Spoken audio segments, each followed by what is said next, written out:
Hello everyone, তোমরা সব কেমন আছো? আই হোপ সব ভালো আছো। তো আমার সাজ দেখেই বুঝতে পারছো হয়তো কোথায় যাবে। তো এটা আমার বড় যা, অ্যাকচুয়ালি ওরও সাজ কমপ্লিট। তো আমরা অবশেষে চলেই আসলাম সেই জায়গায়। তো এখানে দেখো কত সুন্দর ডেকোরেশন করেছে লাভ দিয়ে।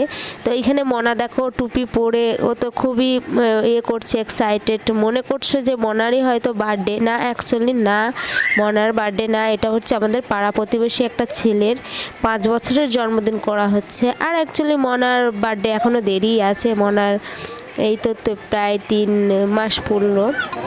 তো ওর অ্যাকচুয়ালি 2 বছর পর জন্মদিন করব বড় করে। আর এটা হচ্ছে আমাদের পাড়ারও একটা ছেলের জন্মদিন হচ্ছে, তার জন্য আসা এখানে। তো এখানে দেখো ও কেক কাটা শুরু করেছে, কত সুন্দরভাবে মামাদের হাত ধরে কেকটা কাটছে। কতটাই না ভালো লাগছে, মামাদের হাত ধরে কেকটা কাটছে।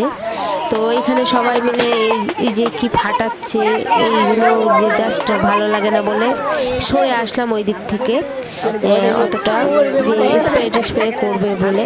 তো তারপরে সবাই বাচ্চাদের কেক দিল, দেওয়ার পরে তো তোমার দাদাভাই আবার চলে এসেছে আমার কাছে আমার সাজটা দেখাতে। আমি এখনও সাজটা করে উঠতে পারিনি। তো এখানে আমি সাজছিলাম, কোনো শরীরটাও ভালো লাগছিল না অবশ্য, তো সেমনভাবে সাজা হয়নি, কোনো রকমে সাজলাম। তো বড় যাও এখানে মেকআপ করছে। তোমাদের বড় যাদেরও বলেছে, আমাদের বাড়ির সবারই বলেছে ধরতে গেলে। তো আমরা চলে আসলাম গিফট নিয়ে, বার্থডে বয়কে গিফটটা দেবো।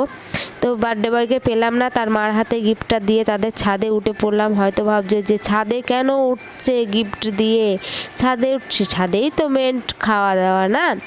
আজকের মেন্ট করছে খাওয়া দাওয়া, কিন্তু দারুণ আইটেম ছিল, সত্যি বলছি খুব সুন্দর। অনেক দিন পর পদ্ম পাতায় ভাত খেলাম।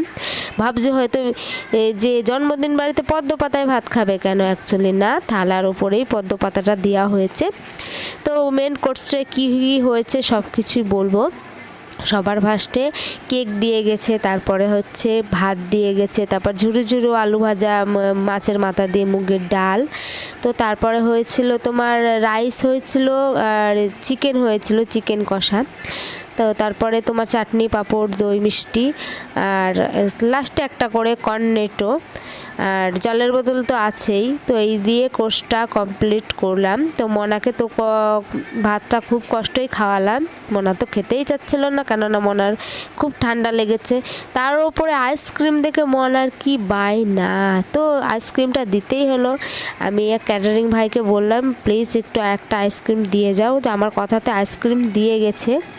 তো এখানে আমাকে মিষ্টি নিতে বলছিল কটা, তো আমি বললাম একটাই দাও আমাকে, তোমাদের দাদাভাইকে দিয়ে দিই। ভিডিওটা এই পর্যন্ত, ভালো লাগলে like, comment, share and subscribe করবে। টাটা।